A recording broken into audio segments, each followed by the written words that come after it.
pathway ini gitu kan. Ketika saya bisa membahagiakan tadi loh, aku langsung ada sepatu. Menyuruh minum kopi mahal. Biasanya kan minumnya kopi kupu.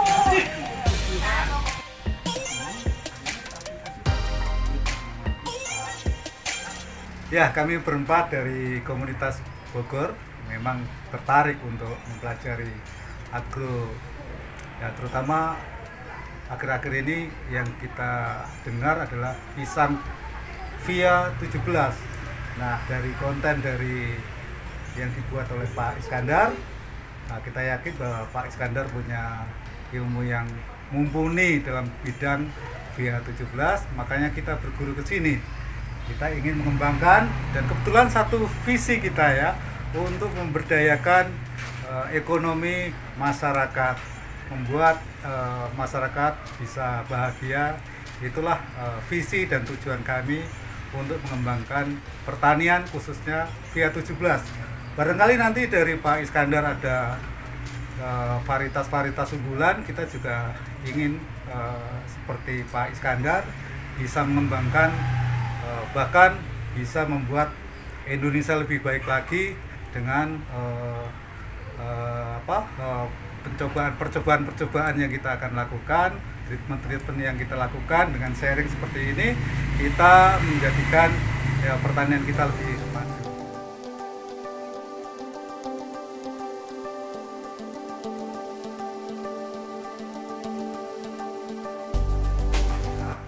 Cuma saya ini tadi bereksperimen yang gila. Kalau itu sudah teruji bisa Pak, karena saya sudah dari Bonggol tadi Pak. Ya. Dari Bonggol yang mulai dari hanya matanya doang, hidup. Yang ukuran segini Pak, hidup Pak. Baru segini kita split keluar hidup. Hidup. Oke. Yang bahkan belum keluar pas segini mungkin Pak. Itu saya split hidup Pak. Lalu kita taruh di media tanam di polybag. Jadi saya pisah. hanya sekam bakar aja. Saya menggunakan media tanamnya 2 saja Pak. Sekam bakar dengan kompos. Oh, kompos. Ya, Kompos kenapa? dari daun berarti. Enggak, saya komposnya kompos dari kotoran sapi tadi yang sudah terfermentasi secara alami. Di Banten ini kebetulan kita punya harta karun. Ada peternakan skala besar yang jumlah sapinya belasan ribu. Itu limbahnya itu pada skala puluhan hektar. Saya bisa dapat itu dengan murah meriah. Ratusan dia kemasan dengan angkut. Dan itu ada yang sudah sampai setahun lebih. Ya. Ini contohnya di depan nih, di kanung ini. Sudah remah kayak gitu kan. Ya. Oh, sudah jadi Udah matang, udah nggak bau. gitu kan. kan.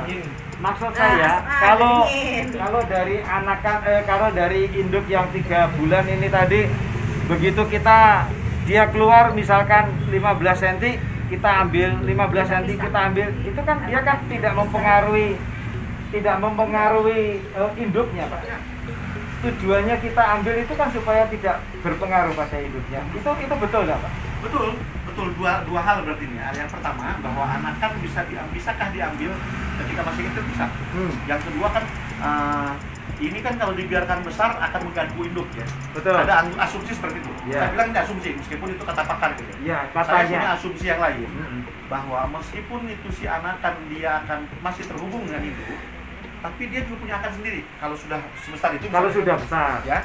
Nah, saya hanya ingin memastikan bahwa semua lingkungan di situ tersedia makanan, Pak. Sehingga mau berapapun anaknya, seperti halnya ibu saya membesarkan saya 13 bersaudara misalnya, semuanya bisa tumbuh montok gitu kan. Dengan logika seperti itu, artinya sepanjang kebutuhannya tercukupi. Mau anaknya 5, mau anaknya 4, saya mau bikin percobaan gila, Pak, saya biarin Pak. Gitu. Dari panen, karena kalau mau menghasilkan anakan, saya punya metode lain yang lebih bagus tadi Pak. Ini cuma menghasilkan 5 gitu. Ya. Saya dengan satu pohon bisa menghasilkan 60 Pak. Ya, berarti intinya kan hanya satu. Bagaimana caranya dia bisa tumbuh dengan media yang ada dengan Ya. penuh nutrisi itu aja ya, Pak. Betul, saya ya. Nanti ini akan bisa debatable ini. Para pakar tidak menganjurkan. Praktisi lapangan katanya tebang gitu. Saya yang mana Pak? Ya, Kalau saya sayang. Berargumen berpendapat bahwa sepanjang kebutuhan nutrisinya tercukupi, mau ada 5 kah, mau ada 5, 6, 7, ya itu semua. Tapi kalau dia sudah anaknya sampai 1 meter, kita ambil itu bisa jadi bermasalah, bisa karena kan dia kan di samping masih terhubung juga anak ini tadi kan juga nutrisinya bisa ngasih yang induknya, bisa saja kan terjadi karena kan masih terhubung itu kan seperti itu kira-kira ya Pak Is? Ya, di lapangan teman-teman petani saya suka memonitor dari status-status di grup gitu ya. Itu memang rata-rata anakan yang dijual itu anakan yang umurnya sekitar 100 meter Pak. Diambil dari induknya, jadi yang penting pisaunya mereka lurus gitu kan, supaya tidak membuat luka yang terlalu banyak. Karena kalau lukanya banyak kan ini yang dikhawatirkan jamur menyerang ke induk. Nah kalau saya nanti saya akan bikin percobaan juga, tapi saya potong cuma nanti main di kapur Pak. Kasih kapur aja supaya jamur nggak nunggu. Dolomit ya. Dolomit. Main yang mudah dan murah aja. Kapur dolomit. Oke. Untuk daun Pak misalnya. Ya. Daun itu kan ada yang didiamkan, ada yang punya patokan, misalkan 3-4 bulan daun hanya 3 atau 4, nanti 6 sampai 8 bulan, 7 bulan hanya 6, nanti 7 bulan ke atas hanya misalkan 7 atau 8. Itu kalau Pak Is seperti apa tentang daun Pak? Saya ini karena berangkatnya masih calon petani, berangkat dari kebiasaan dulu zaman kecil melihat ibu saya. Jadi ini bukan statement ilmiah ini. Saya nggak tahu sekali ilmiahnya. Saya tahunya ibu saya kalau daunnya sudah mulai menguning baru dipotong. Itu yang saya lakukan Pak. Kalau daunnya sudah mulai menguning, yang terbawah biasanya, baru saya potong, saya buang di sekeliling. Kalau saya itu aja sederhana. Kecuali nanti sudah tua, nah baru saya potong habis. Saya paling hanya 2 ke atas gitu kan. Kalau pengalaman saya pribadi. Kalau sudah mau tua? Ya kalau buahnya sebelum dipanen itu sudah mulai tua gitu kan. Supaya cepat tua kata orang tua saya kan gitu kan. Udah potong aja semuanya daunnya, sisain 2 Pak. Kalau saya gitu kan. Berarti untuk daun belum sampai. Saya belum sampai ke riset mana yang terbaik belum. Mungkin Bapak bisa cari referensi yang kayak gini gitu kan. Kalau saat ini saya sedang menikmati indahnya daun, kecuali kalau daunnya kuning saya potong. Ini kayak gini. Orang gila ini saya nanam pohon pisang di depan rumah. Kalau untuk jantungnya Pak, jantung itu kan ada yang waktu dia mulai keluar jantung dipotong, ya. dikasih pestisida. Kalau itu saya ngikut saja pada pakar gitu ya. Artinya secara alami sepanjang logikanya masuk akal ya. Kalau saya ini mengikut akal sehat aja ya. Sepanjang itu logis, secara empiris ilmiah teruji gitu kan, monggo. Saya melihat beberapa teman bahkan pada skala kebun itu ada 2 metode, satu diinjek gitu kan, satu dipotong langsung dituang di situ kan. Itu yang paling lazim gitu kan. Jadi si jantung ketika mulai masih nol tuh masih menghadap ke atas itu dipotong, diberikanlah semacam insektisida untuk mengurangi serangan hama supaya buah bisa lebih cantik gitu kan. Kemudian ada juga yang pada skala modern, karena kalau sudah main banyak skala hektaran gitu kan, motongin sebegitu banyak susah juga kan. Nah mereka pakai alat suntik. Jadi ada sama aja Pak tujuannya Pak. Suntik di leher atau di sama di titik itu. Oh, di ujung yang dipotong itu. Jadi di bagian itu diberikan cairan insektisida gitu kan. Kemudian baru nanti setelah mulai ini ada yang bersifat di burung plastik, itu banyaklah treatment sesuai dengan keyakinan riset mereka di lapangan ataupun riset teoritis gitu kan. Saya jujur belum sampai pada tahapan itu karena saya masih baru mengamati ini. Nanti di tahap kebunnya tahun depan saya. Begitu banyak saya langsung mencoba mana yang terefektif gitu kan, mana yang bagus.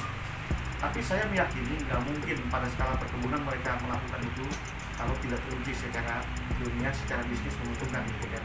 Jadi saya akan mengiyakan kalau misalnya mau menggunakan metode insektisida gitu kan untuk mengurangi serangan misalnya. Atau kalau ada yang mau, wah ditutup aja pakai plastik, silahkan juga. Mau dikombinasi itu yang dilakukan di perkebunan besar. Dikasih insektisida tetapi kurung juga gitu kan. Monggo. Kan? Petani nggak sanggup sudah jaga aja, rawat aja kebun. Bahwa ada yang kemudian terserang insek, anggap aja itu sedekah kita pada insek. Tidak semuanya kan diserang ini kan.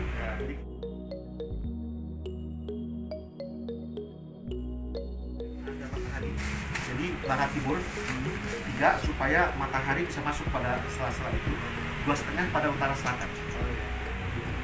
Tapi ya balik lagi, saya termasuk penganut aliran yang Misalkan matahari dari sini, tiganya ada di mana Pak? 3 itu dari barat ke timurnya Pak. Yang di depan atau yang Ini kan ini barat Pak ya. Ah. Ini barat, itu timur Pak ya. Ya. Nah dari barat ke timur ini barat, timur sini ini 3 meter Pak. 3, Yang ke Oh. sini ya. Nah ini nih. 2,5. Nah ini nih. Ini.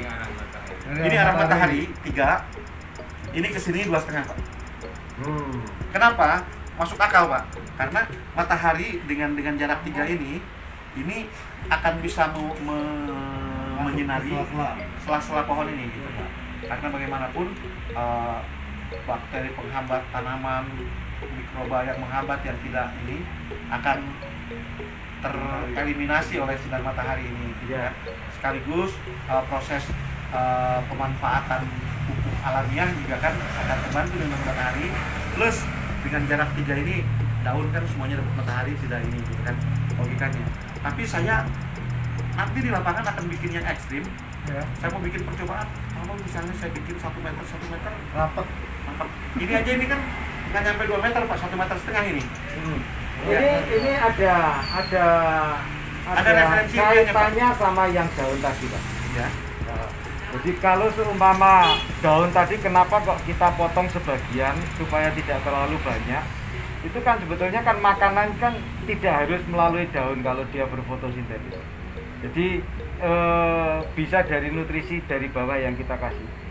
Tapi kalau seumpama daun itu tadi kita bisa pangkas cukup banyak, misalkan kita sisain misalkan 5 atau 6, kan berarti kan dia kan cukup terang di bawah. Nah, maksud saya kalau seumpama di bawah cukup terang, itu nanti kita bisa sarankan kepada petani untuk kita bisa tumpang sari gitu loh Pak. Maksud kita seperti itu. Ya, saya setuju Pak bahwa bertani pisang atau tanaman apapun ditumpang sarikan dengan tanaman lain yang tidak mengganggu Pak ya. Karenanya saya memilih jahe, misalnya jahe merah. 2 hal, satu tadi alasan barusan itu, yang kedua jahe ini malah nggak terlalu suka sebenarnya dengan matahari penuh Pak. Malah dengan suasana naungan itu dia akan lebih optimal tumbuhnya. Mantap.